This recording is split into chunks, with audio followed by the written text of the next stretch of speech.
Yeah. Yes, sir. What's the word? What's the word? I'm bed rocking today. You feel me?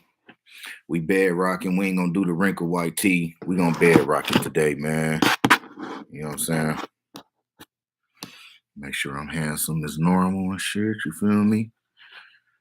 Make sure the guns is just in case somebody want to see them bitches. You know what I'm saying?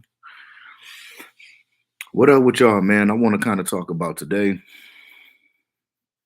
I want to talk about why most superstars need to retire from the NBA. Um,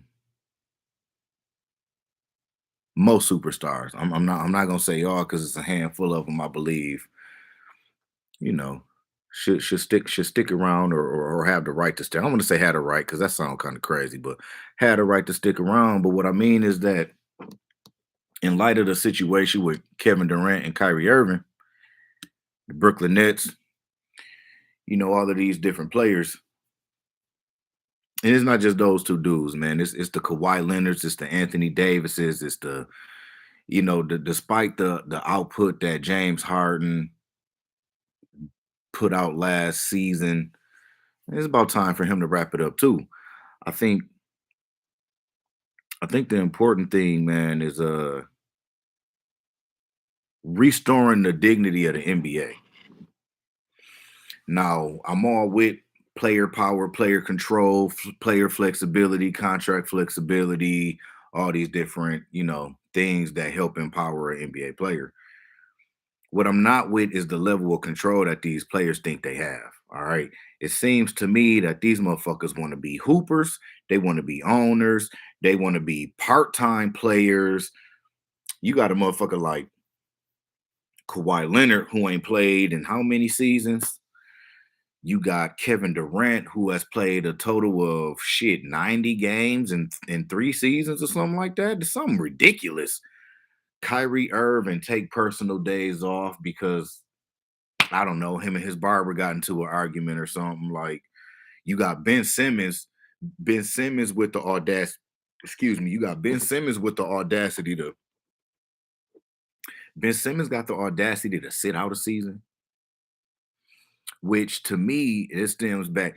All of this is because of LeBron James. Now, as much credit as Bron deserved for the role he played in the development of the NBA, the current NBA, he got to take a lot of slack for it too because him and his posse, as Phil Jackson would call it, they kind of gave these players this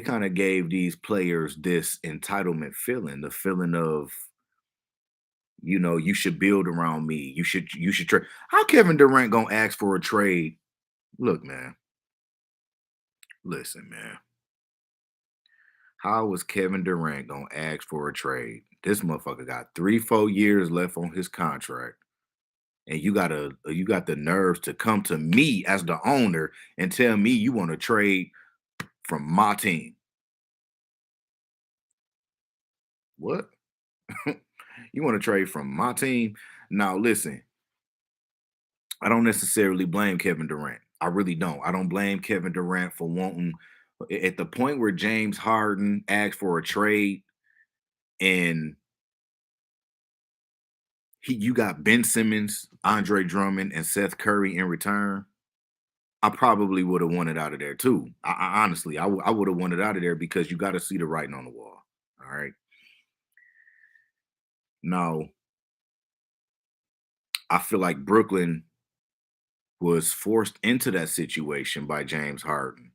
When you go and you say, I have a wish list, I have a team, I have a list of teams that I want to go to, and you got a player with an expiring contract, let's just say Kyrie Irving, for example, James Harden, for example, you have these expiring contracts. It's the same thing like Anthony Davis did, right? When he was with New Orleans.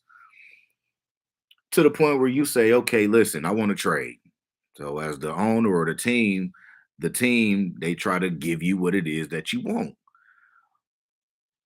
Well, you limit me as a team, as an owner. You limit me and my options and me being able to maximize my return for trading you. So you get what you want out the deal, but I don't get what I want out the deal.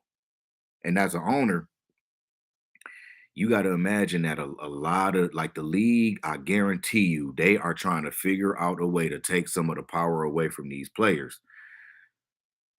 Again, James Harden wanting to get out of there. I don't necessarily blame him. You got this motherfucker Kyrie, man. He gonna play whenever Kyrie gonna do it Kyrie way. That's just the bottom line. But I wouldn't want to be a part of that either if I was James Harden. Like I came here to play basketball, and one of the guys that I came here to play basketball with is never playing basketball. So I would have wanted out of that situation too. But what players definitely have to be aware of is these teams, these teams gonna be very, very reluctant to give out these. So, like, let's just take Kyrie Irving's contract back into example. Like Kyrie a hooper. Kyrie is a hooper's hooper. Kyrie can ball. All right. Let's not act like Kyrie can't ball.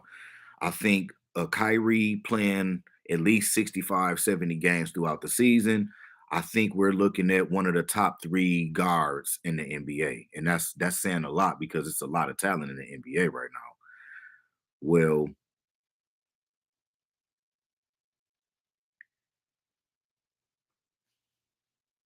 if you're not gonna play, why am I gonna give you this contract? The whole thing with the Brooklyn Nets right now is it's a situation where they say they came to Kyrie, they say, okay, well, we're gonna offer you this 2 years. You want 4 years, we're gonna give you 2 years fully guaranteed, right? So they give him the 2 years fully guaranteed. They offer him the 2 years fully guaranteed, and then they say the other 2 years are contingent upon how many games you play the previous 2 years. And Kyrie is like, nah. Kyrie is like, Kyrie is like, no, I'm not gonna do that. You're it's another situation where the league wants to make an example out of Kyrie Irving. And I can understand his perspective, but where is the give and take? This is what I mean why most of these superstar players need to retire. If you look at the best teams in the league right now, if you look at Memphis, you look at Golden State, you look at Boston, you look at I don't know, even Phoenix. You know what I mean? Like a lot of these teams in the NBA is not just oh we have three superstars. You understand what I'm saying? It's a whole team construct. It's a chain of command.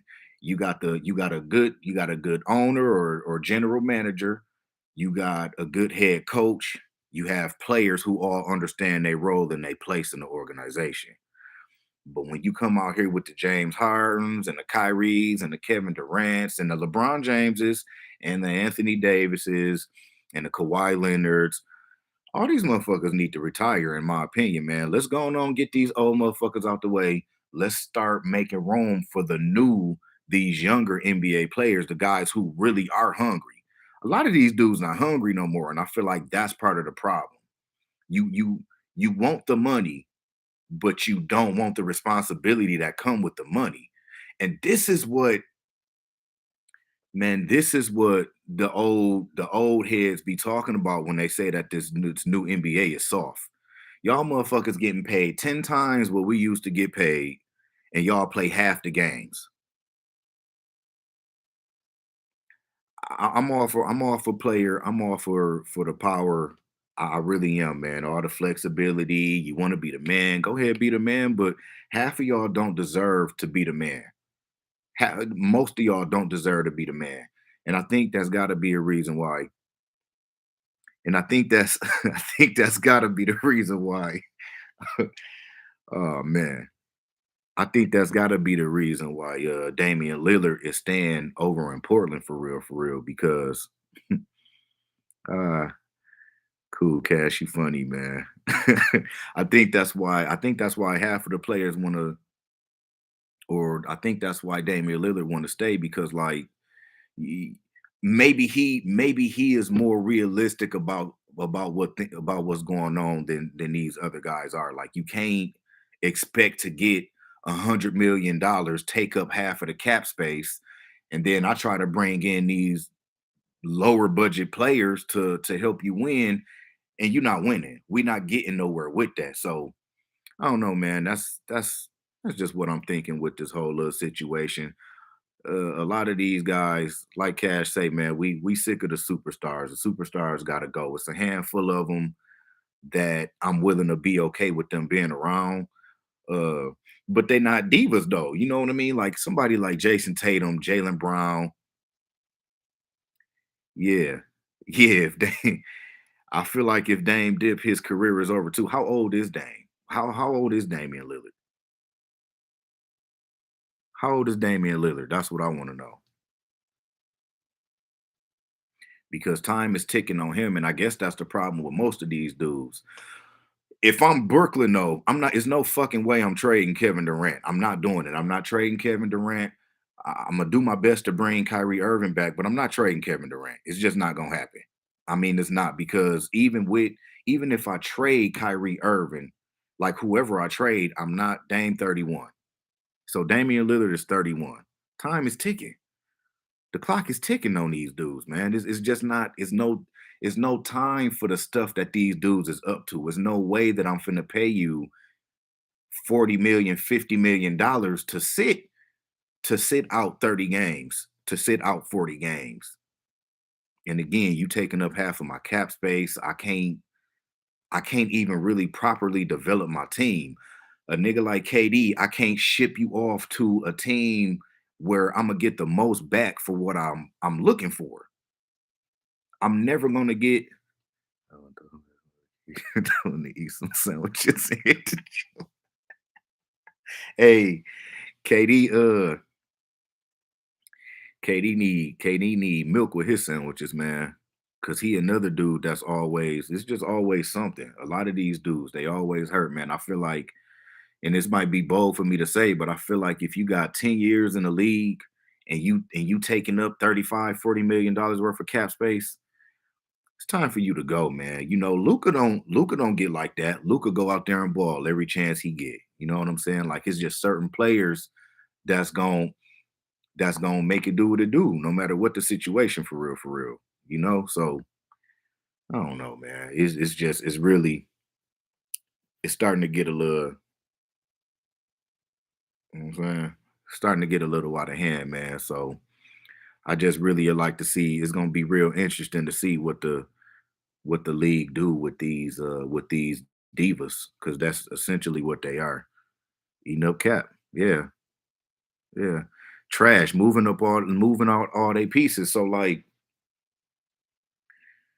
so it kind of like LA. LA really fucked theyself. The Lakers really fucked theyself. And like I was having a conversation earlier where LeBron is the only player. Let's just go with that. LeBron is the only player who should be able to call the shots on his team. I mean, let's just roll with that narrative. I don't necessarily believe it, but let's just roll with it. And like he shouldn't even be the one calling the shots on the team because we do all of these moves to bring in the players that you want us to bring in. We get rid of our future and our picks. We giving up money. We taking it. We paying all this luxury tax money. That's the biggest thing. Jeannie Buss and the Los Angeles Lakers. Same thing with the Brooklyn Nets. They paying all this money. We over on a cap. We over on the luxury tax, and like every time we go over on the luxury tax, we have to pay more money the following year. So why am I doing all that for a motherfucker who making the play in, not making the playoffs at all? Why am I going into my luxury tax? I'm not bringing back a profit at all. So I can fill all the seats in the stadium. I can sell all the concessions I want to, but I'm not winning. I'm not bringing back any profit. I can't justify spending the money. I talked about that the other day. You have to be able to justify spending the money, like Golden State. Golden State can justify spending all of their money, man. You know, they selling off parts of their stadium and shit like that in order to bring in more money and payday superstars, but they're constantly in playoff contention. All right.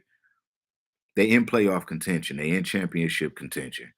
So I think it's time to end this little superstar era, if that's what you want to call it, and take some of the power. I mean, I know I sound like a goddamn slave owner, man, but you got to take some of the power away from these players, man. That's just what I think about it, man.